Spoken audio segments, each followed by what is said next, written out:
Hi everybody, welcome to my channel. My name is Sharon. So today I have a friend with me. Hi guys, my name is Lorraine and I am friends with Sharon. Yeah. So basically I'm single and I've been single for a while now, and I just wanted to ask Sharon, as a married woman, what actually the difference with marriage is and what we're expecting, because like I'm hyping marriage up so much right now in my brain. I'm like, it's gonna be this way, it's gonna be perfect, it's gonna be like that. But I just kind of wanted to know, is it going to be what I think it's going to be, or should I be actually toning down my expectations? What are you going to ask me? Okay. So like, you know when you're watching films and it's like, oh, you complete me. The Notebook, when they talk about, oh, you're my soulmate, oh, you complete me, you're my better half, and all that kind of stuff. Is that actually how it works in marriage? Do you feel like your husband completes you? No, he doesn't complete me. What actually, it's like you can't expect somebody else to complete you. You have to be completed yourself. You kind of have to be, you don't expect the other person to, to complete you, the other person to fill whatever void that's inside you. No, that is all, I think, in the movies. Okay. Yeah, that is all in the movies. Yeah. And what about the soulmate thing? Do you think like you and Themba are soulmates? Do you believe in that? Do you know what? I never even thought about the soulmate thing. But we just say all these things about soulmate and everything like that. Somebody that was supposed to be together for the rest of our life, or what is it? I don't know, because it kind of confuses me in that, say the Bible says like the two shall become one. Yes. Like in one way it's like, okay, we're one. Yeah. There's no him and me. It's us. Yeah. But as well, it's like soulmate sounds like something else, because it sounds like you're sharing a soul, maybe. Soul, something. We become one. So maybe we are soulmates. Maybe we become one. In that way. But I think there's a way they explain the soulmate thing. Yeah. That is way too much. We've never really paid that much attention to that. But I kind of think that when you married, obviously you become one. But then even though we become one, but you're two separate individuals. Yes. Yeah, Yeah, but how does that work? How does that work? Like, okay, we're one, but we're two. You're one, but two, because you see, God created you by yourself, and He has a mission for you. And He created me, and He has something for me. And like another thing is like, well, obviously once you're getting married, you're both in love, you both care for each other, and you both want to make each other happy. So does this mean that once you get married, it means like you're always in love, so you never argue, you never have disagreements, you never That is continue, finish what you want to say before I cut you. Continue what you're saying. So it's like, is it all perfect? Does marriage make everything perfect? No, it's just, you see, it's not like, the way we see in the movies and saying, oh, no arguments, everything is like that. No, the only good thing is that when you come, you have somebody that you have an understanding with. Do you know? Like, I can give you a small example concerning the argument part. Because of my past relationships, when you're in a different relationship, then you come in with your baggage when you haven't worked on yourself. I was working on myself, but there were certain things that came with me. So in my previous relationships, I knew about arguments is like having a fight, your voice is up and everything like that. But when I got married, I found somebody that doesn't know raising voice, arguing and screaming and all of that. I found somebody that wants to have a conversation with you when there's a misunderstanding about something. We don't even actually call them arguments, we call them debates. We're having a debate. We are having a debate, but that debate doesn't mean that we have to scream at each other. That was my weakness. My weakness was like, I thought when I'm arguing with you, I have to scream at you, I have to give you, say all these things like that. Then I started learning, he taught me something that, no, we don't have to do that. We can actually have a conversation and just say, okay, this and this and this and this and this and that. You see, so that's one thing that I learned, and we came to an understanding that, okay, we have a misunderstanding or we have a debate that we need to discuss. I don't have to be screaming at him, or he doesn't have to be screaming at me and stuff like that. We can actually just have a conversation, So like, from what you're just saying, I have so many questions now, because like, obviously you're saying you met someone who introduced you to a different way of having a relationship. Yeah. So would you say like it's really, really important that you choose the person that you're going to end up with like very, very wisely? Because I know it's obvious that you have to, but do you want to talk a bit about that? Like, because say you're an argumentative person and you're very loud, and then you meet a guy who's like they will escalate even more, and they're like shouting to the point where it might even actually get to a point where it's maybe even abusive and stuff like that. So it is very important. It's very important as well. It's very important also to understand it. So because one thing is that people think that, oh, let me tell him something that is going to hurt that person, but you have to remember you've become one. So if you hurt the other person, you're actually hurting yourself. Do you know? So trying to understand those things, like, okay, whatever I'm going to say, you know, at this person and scream at her and do all those things, what am I doing to myself? Because obviously, if I'm unhappy, there's no way it's going to be happy. That marriage, I mean, you know, there's no way. But if we come to an understanding where we say, listen, you know, we are in this together, and then we're going to have, it's like trees. They always say trees, you know, the leaves always, you know, like that. So that's the way with human beings. You're gonna have some misunderstanding. I don't think I've ever heard, apart from the Hollywood movies, whereby there's no misunderstanding. Do you know what I'm saying? There are always going to be misunderstanding, but how do you handle those misunderstandings? That's the most important thing. Always think about the other person, that, okay, I'm having this, but I don't want to hurt you because I don't want to hurt myself. Do you know? Okay. Yeah, that's very cool. I had other questions, but they've kind of just but when I remember them, I'll ask them towards the end. So is it always romantic? Because, you know, like in the films, and actually, quick story time. This actually happened to me. Where I was in uni and doing, like, I remember every detail. We were doing like a module and it was contract law. And there was this guy that I liked I'd seen him the previous year and I kind of fancied him from afar. And then we went into another module together, but this time it was a smaller class, so we could actually all see each other, whereas before it was like 400 of us. And so then with this guy, like, I was sat on the other side of the class, so the class looks like an auditorium type of thing. So the chairs are kind of ascending, so I was sat on the other side and he was sat at the back on the other side.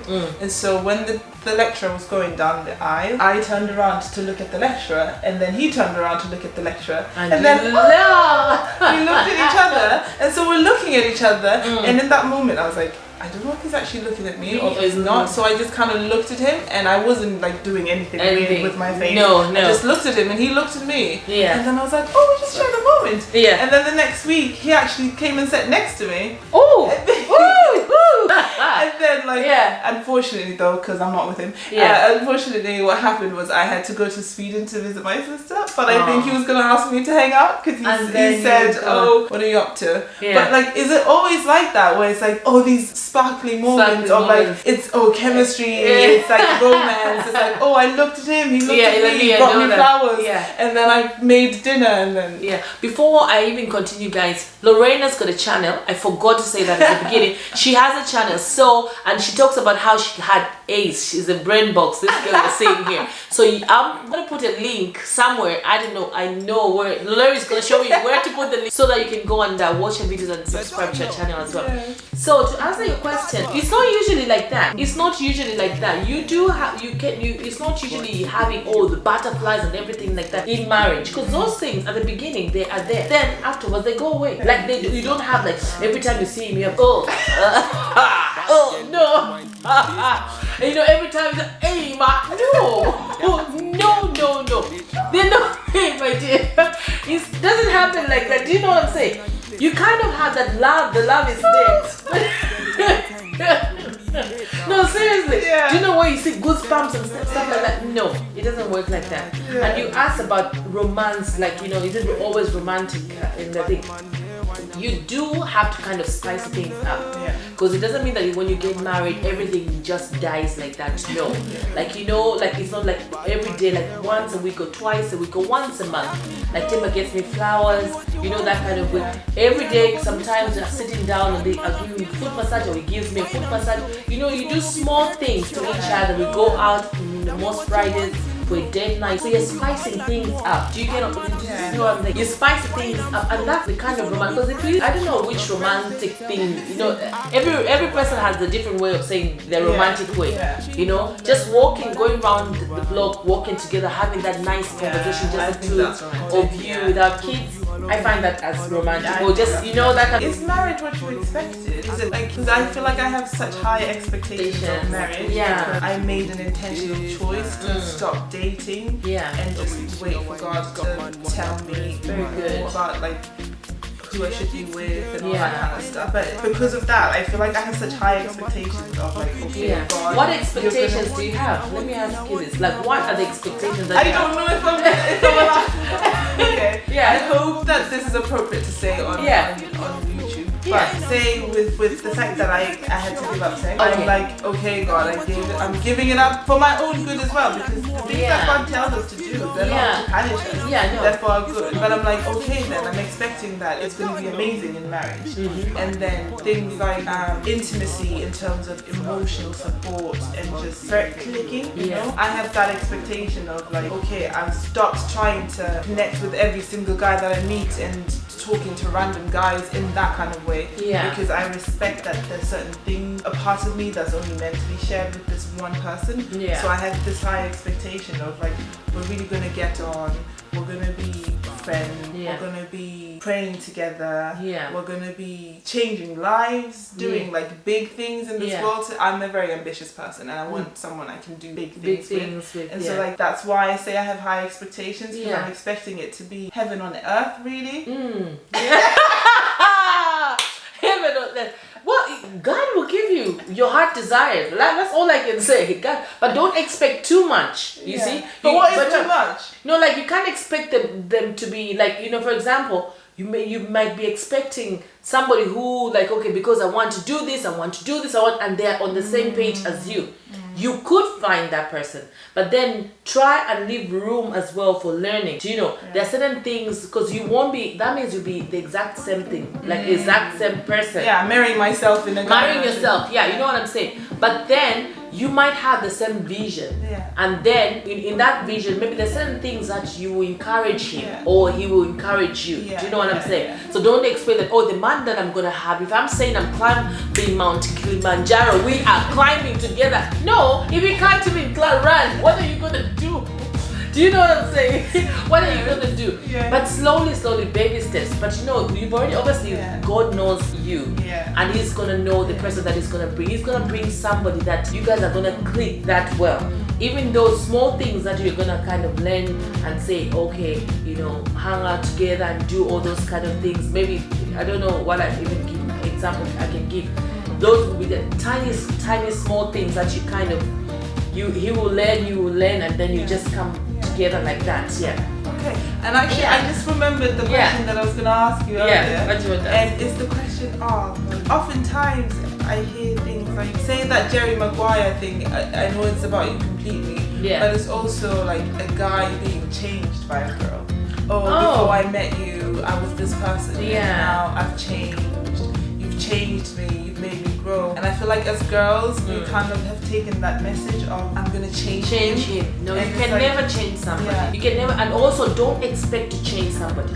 The only thing I can say, we have to work on ourselves. When we work on ourselves, definitely, because usually what happens is that we want the other person to change, but we are the ones who have a problem. That's one thing that I realized, like, you know, before I'll be thinking, and I changed the way I think. I said, I always have to work on me. Do you know? We have to work, we have to work on ourselves. Don't expect it. So don't ever expect, oh, when my husband come, I'll change him, he's gonna do, never. They will never change. So when you meet somebody, that's what you've met. So work on yourself to be a better person, and he will be, you know, you do the same. One final question is like, you know, when you're kind of starting to like someone, you're doing hairstyles and earrings and you're looking good. Now I'm gonna ramp it up even more so that you can actually propose and then that's like all that kind of stuff. But once you get married, you still kind of do that, or are you? No. Do you know one thing? That is important, I think, for everybody, is that when you get married, doesn't mean that everything stops. That's when things start. That looking good, like I like to, you know, look good and everything like that. Because you see, the world, there's so many hot girls out there. Yes. And you don't want the person to be thinking, oh, I'm with the cabbage here when there's a nice... do you know when there's a nice something out there? Yeah. But make yourself like, doesn't mean that okay you have to expose your breasts and stuff. No, Yeah. look good. Yeah. Put a tiny bit of makeup if you are into makeup. If you're not into makeup, wash yourself. Make Yeah. your hair look nice. You know, those small things. Yeah. You know, just to spice things up. Yeah. I believe in spicing things up in Yeah. relationships. I believe because otherwise you get bored of each other. Yeah. Otherwise, you know, things just start going. Yeah. You know, Yeah. so yeah. So when you get married, doesn't mean that it ends. That okay, Yeah. what you were doing before you stop. No, It's you like, don't. oh, now stop. I have him. It's fine. I have him. It's fine. No, Yeah. you know, you Okay. work towards growing That's together. so- Very yeah, nice. Yeah. yeah. I So just that's have like very nice. every time you speak, I just keep getting Get it? like, a new question, and it's like, and I'm pretty sure it's fine. I read a lot of psychology. I told you have to go there. You have to go to her channel and have a look. It's really fun though. It's Yeah. really good. Yeah. And Reach that stage where I become like, oh, even if I don't brush my teeth today, it's fine. Do you know? Don't reach that stage. I feel like that's gonna be me. No, don't ever reach that stage. Don't ever reach that stage. You always have to, like, you know, like that's just the way I see it. Everybody might be different. Yeah. Guys, let me know what you think. But everybody's different. I just feel like we kind of have to, you know, he's going to the gym, he wants to look good for himself, but then for my eyes it's good. Yeah. Do you know what I'm Yes, saying? yes, yes. And also trying to do, you know, when I dress up, we're going on a date, I make an effort, he makes an effort. I just feel like that's good efforts. Do you know what I'm saying? Yeah. So I think we should never stop, because that's like stopping loving yourself. That is true, yeah. Do you know? Yeah. That's like 'cause stopping loving yourself. Why would you not brush your teeth? Yeah, and take care of yourself. Do you know? No, Yeah. I get you. Yeah, so that's yeah, I that. think So we're that's- done, yeah? Yeah. Yeah. Oh, I'd say that was actually, so nice. If you guys have any like sort of expectations versus reality stories that you want to share, please share them down here. Oh, please, Because yeah. it's just like, it's Yeah. only Sharon's perspective and my questions, but I know that there are many other questions out there that maybe we didn't think about. So if you have any of those questions, just put them down here and we can do like a part 2 next time. Yes. And just sharing your stories and actually talking a bit more about them. That's brilliant. That's brilliant. So thank you so much. I hope you guys watch till the end of this Yay. video. Thank you so much, and don't forget to hit that subscribe button. Hit it, baby. Yeah. And the notification bell. And also, guys, engage. Give this video a thumbs up, share it with your friends, and just share it with everyone.